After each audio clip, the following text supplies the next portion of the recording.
over the last recent years, I've read articles where women are saying, I just don't feel it anymore. I am not going to be attending that particular corporate event, or I will not be doing the usual, get together. I want to make a difference in a different way. I will be amplifying a particular charity, or I will be talking more about this particular work that needs to be seen and amplified. So there's kind of like a shift and a pull away from these events that bring us together, and we celebrate, we eat, we gather, and I think we're yearning for more.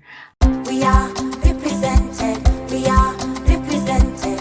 We are represented. Welcome to Represented, the podcast. I'm Aniki Shuru, racial equity coach for online business owners who want to be intentionally inclusive by building a business that is racially equitable. I created this podcast to normalize a conversation around racial inclusion so that fear is no longer the barrier that gets in the way of doing this work. This isn't about perfection, it's about progress. Whether you're taking your first steps or you're well-versed in the journey towards racial equity, this space is for you. So welcome home, friend. Let's get started. From coast to coast, around the globe, we are represented.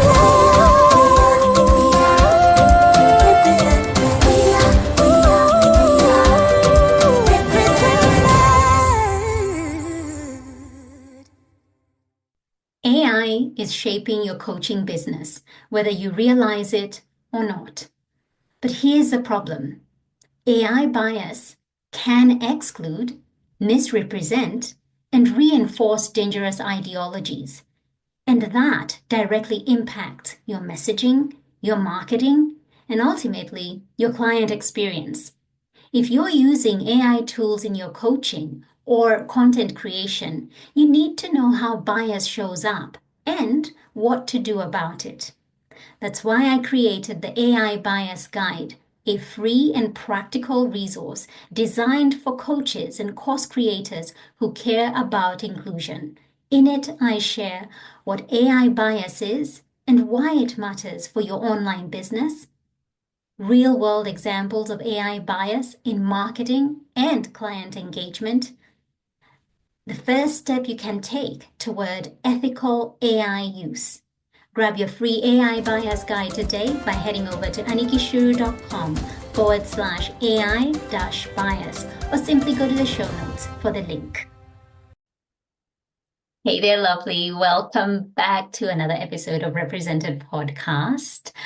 Every year, International Women's Day rolls around, and suddenly we're surrounded by inspirational quotes, the pink branding, and companies literally handing out cupcakes at morning teas. I don't know if you've been in attendance at one of those, but here's the thing. I've been thinking about over the past few weeks and reflecting as we get into the month of March and amplifying women's voices. Does any of this actually change anything? As a solopreneur myself, I don't work in a corporate office.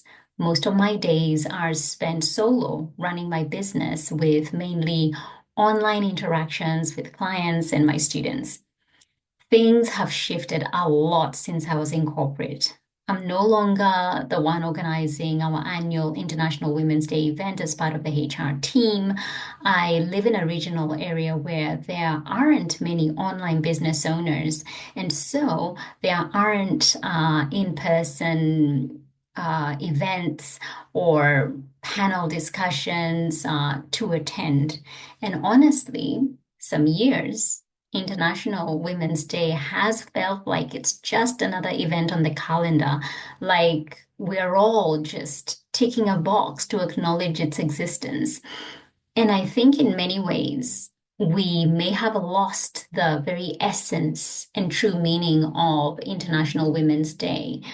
Over the last recent years, I've read articles where women are saying, I just don't feel it anymore. I am not going to be attending that particular corporate event, or I will not be doing the usual, get together. I want to make a difference in a different way. I will be amplifying a particular charity, or I will be talking more about this particular work that needs to be seen and amplified. So there's kind of like a shift and a pull away from these events that bring us together, and we celebrate, we eat, we gather. And I think we're yearning for more. And in particular, for us as solopreneurs who are working behind a screen, we're not in company with others. We're not in person with people every day. We're more online. This episode is for you. And so today, I want to talk to us, the solopreneurs. You are hustling behind your screen, you're serving clients online and not having much in-person interaction. I want to really focus on what difference can we make, because I've been thinking about that myself. What difference can I make? And not just because International Women's Day is coming and I want to, you know, mention it and amplify it, but I want to make a difference because it's important to me to do that. It is part of my value system where I want to make a difference. But I also have been thinking, how can we contribute meaningfully without feeling like, again, we're just ticking another box? And if you're a mother like myself or a caregiver, this is such a great opportunity to have these conversations with your kids. I've been doing that, talking about International Women's Day, why it exists, what is it, and the role they can play in shaping a more equitable world. So, in thinking about the discussion points today, I wanted to kind of break it down so that you're walking away with something really clear as somebody who's a solopreneur who may not have access to others in terms of that in-person activity and get together, but just do something that's really meaningful and make a difference and help us at the end of the day move the needle forward in amplifying women, our work, and bringing about that gender equity, because at the end of the day, it is that fight, it is that desire to see us, in equitable positions of leadership, power, influence. And so I want to discuss the origins of International Women's Day. A lot of times we get into the bandwagon of, oh, this sounds exciting, let's do this, or people are getting together, they're going to hear this person speak, and we go ahead and do that, but forgetting the essence, why. And so going back to the origins of International Women's Day, why was it created? What was it meant to achieve? And also, I cannot help but think about the role of patriarchy today. Does it still shape women's experiences? And for us in online space, does that still get influenced? The progress we've actually made is something that's really important to discuss, because I feel like often we get into this space where we're just talking about we have so much farther to go, and we do, but I feel like that conversation is so much more amplified than talking about the progress we've made. Look at how far we've come, and I think it's important to talk about that. And then lastly, what can we do? What can you and I do to really push that needle individually, collectively? What can we do? So let's get into it. Let's take a step back. International Women's Day. And I know you know this, my friend. It wasn't created for social media campaigns. It wasn't started as a feel-good day where we share quotes and celebrate progress. Yes, it's all good to do that, but perhaps you do not know this. It was born out of activism. The first International Women's Day was in 1911. Would you believe that? 1911. And it came from the labor rights movement led by women who were demanding fair wages, shorter working hours, and the right to vote. It wasn't just about recognizing women, it was about fighting for real, tangible change. Over time, that focus has broadened to include women's rights in the workplace, gender pay gaps, leadership, safety, and of course, representation. But the question we need to ask is, has, and listen to this, my friend, has the activism kept up with the branding? Because while we might see more women in leadership, the truth is that many of the systemic issues from 100 years ago are still here today, just in different forms. And so, women fought for their fair wages, better working conditions, and the right to be recognized for their labor. And yet today, the gender pay gap still exists. And I'm curious to know, do you think it will always be a thing? Do you think that decades to come that the gender pay gap will still be a thing, like there will still be a gap no matter what we do, there will never be gender equity? I would love to know what you think about that.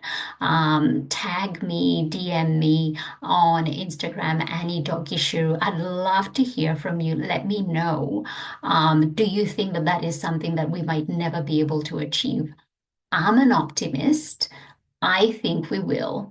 But even as business owners, bringing it back home to us, we see this in pricing disparities. Women are more likely to undercharge, be expected to work for free in exchange for exposure, or feel guilty around raising their prices. And I know I have felt all of those things. I have done all of those things. And I have worked with women, predominantly women of color, who just pricing themselves competitively feels so uncomfortable for them. And so they're undercharging.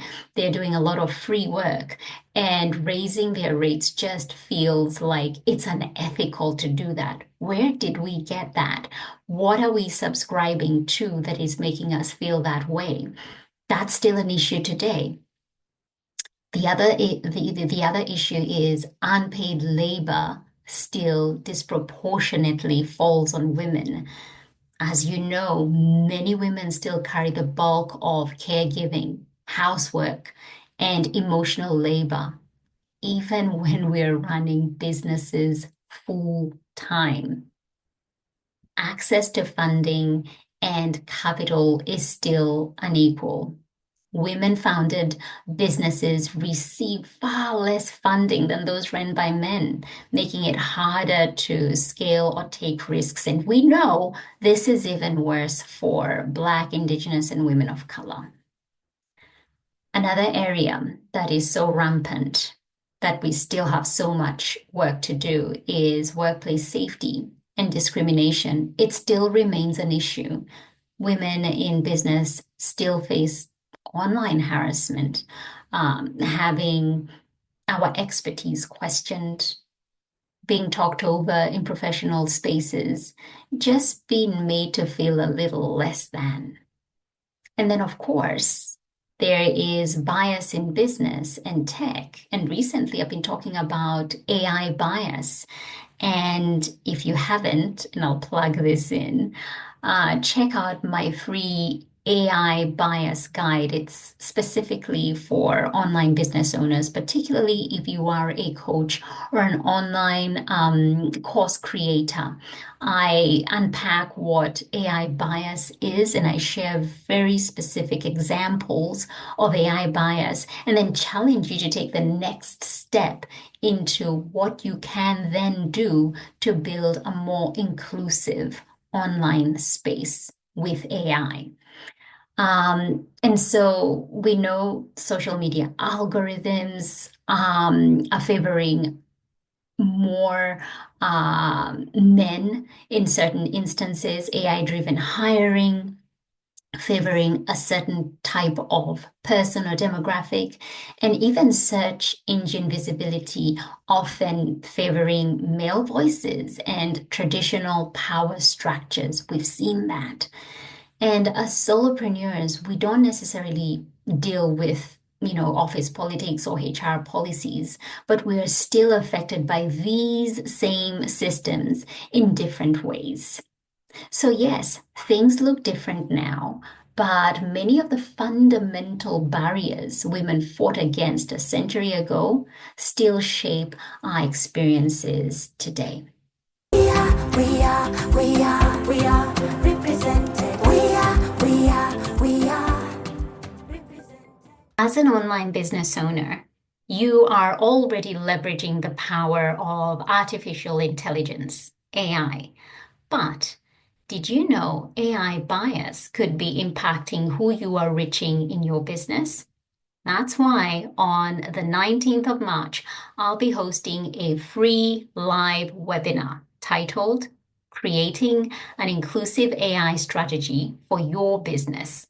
In this webinar, I'll be teaching you 4 things. Number 1, how to build a bias resilient business. You learn the steps to integrate bias checking into your business workflows and reshape your AI practices to ensure fairness. Number 2, advanced practical strategies for AI tools. I'll show you how to vet AI tools, minimize bias, and write inclusive prompts that prevent reinforcing harmful stereotypes. Number 3, leveraging AI for representation. You'll discover how businesses are using AI to amplify diverse voices and create inclusive marketing visuals, messaging, and client experiences. And lastly, live case study on fixing biased outputs. We'll walk through a real-world AI output with biases. And guess what? I'll show you how to fix it step by step. This is my personal invitation to you, my friend. I'd love for you to join me. Head over to anikishuru.com/AI-webinar. The link is in the show notes to secure your spot. I cannot wait to support you in this way.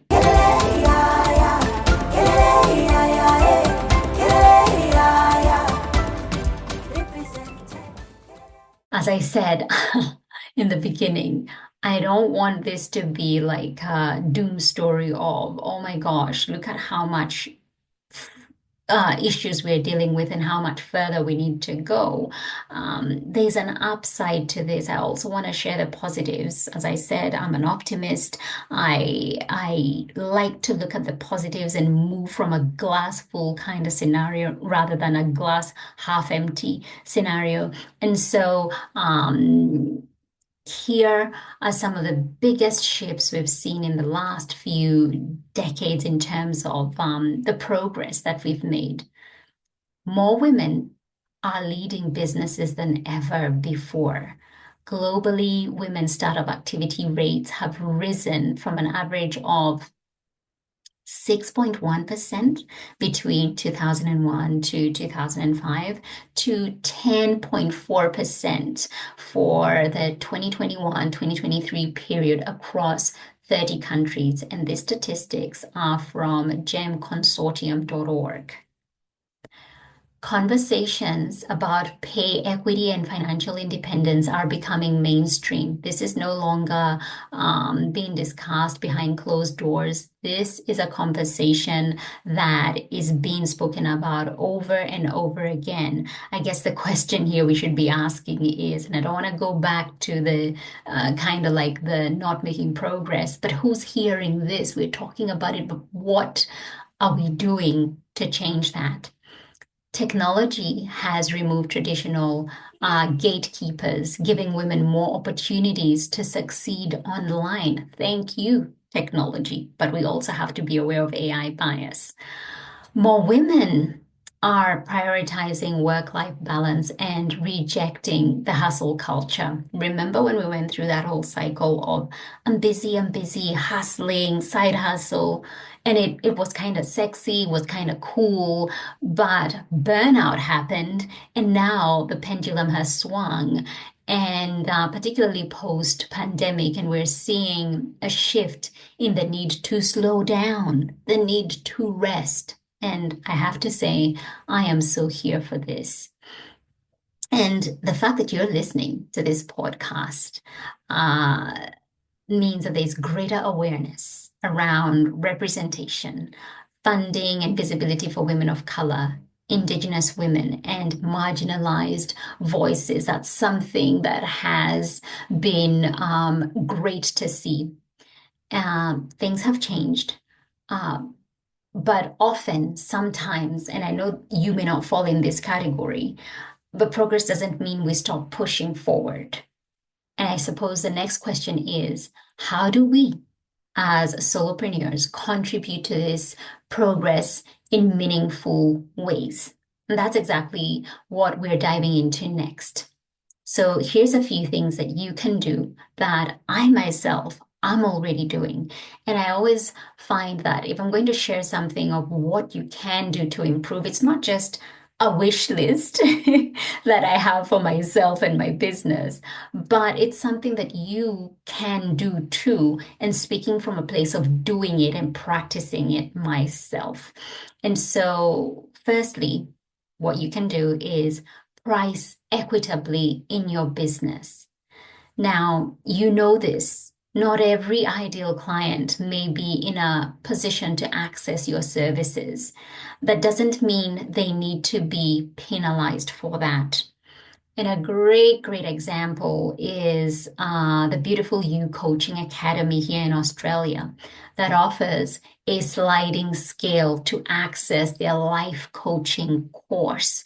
They have different levels at which you can self-assess and see where do I fall, what category do I fall in, and that gives you greater access to a program that would ordinarily cost thousands and thousands of dollars, but you get to select based on your financial capability. For myself in my business, there's the option to come in as a scholarship pricing. There is that's in my courses and even with my one-to-one work. There's the option for us to work together pro bono. And I cannot tell you how much fulfillment it gives me to be able to work with somebody who may not ordinarily be able to pay full price and to play that really small role in helping them take the next step in their life personally or in their business. That just gives me so much joy and fulfillment because, running a business is not just about making money and profit. Yes, that is vital. It is important to keep the doors open, but it is not everything.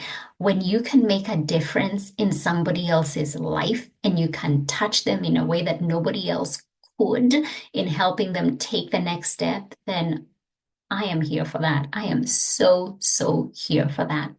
The second way that we can make a difference as solopreneurs this month of March, Amplifying Women, International Women's Day, is use your platform to amplify women's voices. And maybe you're already doing that. Maybe you just work with women and you're already amplifying them. But I want to just push this a little bit more and ask you to be intentional about who you collaborate with and share with and reach out to and have relationship with. There's something, and this is something that I'm really proud of with this podcast because scroll back, my friend, the number of amazing women who come from racially diverse background is huge in terms of predominantly Black, Brown, Indigenous, and women of color. That is something that I'm really proud of that this podcast is doing. And so think about it. In what way can you use your platform to amplify the voices of women and specifically Black, Indigenous, and women of color. And then the other last bit I'd like to challenge you is to talk to the next generation. How can we get our kids involved in International Women's Day? And here's what I'm doing. Number one, pick a woman activist, someone who has made an impact in improving the lives of women. And you can do this together with your child. And it doesn't have to be a girl child only. You can do this with your sons as well, or boys as well. Um, and this particular person could be from anywhere around the world. It doesn't have to be just here in Australia, although I know predominantly those of you listening are from here in Australia. Could be from Africa, could be literally anywhere in the world. But I highly recommend you pick a woman who is, again, you know what I'm going to say, who is either Black, Indigenous, or a woman of color. And if you're wondering why, which I hope you're not, but if you're wondering why, the reason is because those are the women who are most underrepresented. And we need to know their stories for ourselves and share them so that they're represented. Back to the name of this podcast. Learn about what they did together. Don't just go away and kind of do your research and then come and share it with them and tell them. No, let them be involved in it. Read about their impact and why their work was important. And then kind of just ask questions. Why do you think this is important? What did they do? How is that helping us today? Of course, based on their age and what level of understanding they have, and get as creative as you can. One of the things that I do with my son is that he loves art. He loves to draw. He loves to use his hands. And so draw pictures of activists and what they did, maybe having a little bit of a slogan of what they did or what they're trying to champion. For all the kids, for my daughter who's now in high school, is write a short essay and they can present it to you or to the family. And even take it a step further. Your child can take this picture that they've drawn to school and they can share it for like news day. I know in my children's school they have like a day when they present news, and you can it can be something so fun where they approach the teacher and say, International Women's Day is coming up. I picked a woman who has made a difference in the past, and I'd like to share a little bit about them. And I think that's really, really good. And it could begin something that they do in school if they're not already doing it. This is such a great, great way so that it's not like the children find out about International Women's Day when they leave school, and now that's when they're participating in it, be it in university or in corporate or however else. This is something that they can begin to participate right now in their young, tender ages. And here's the thing, the goal is not just to talk about International Women's Day, it's to help kids see that change is possible and that they can be part of that change too. Because what this then does, it makes them alert. It makes them aware of the inequities. And they might see something in their school environment where it doesn't seem fair, or we could come together and make a difference and improve something. And it makes them be better citizens. We are building a generation of people who care, who want to make a difference. And so I think that's what has lit me up the most, the fact that I can make a difference with my kids together and influence that next generation.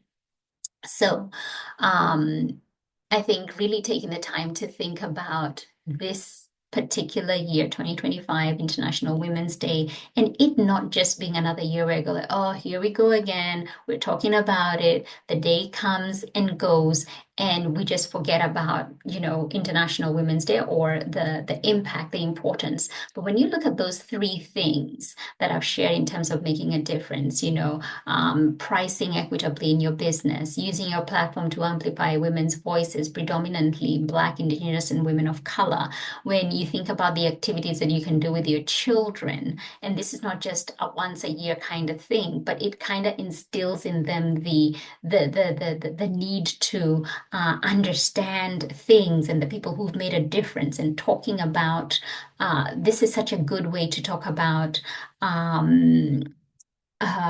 the changes that we want to see. This is such a great way to amplify those underrepresented voices.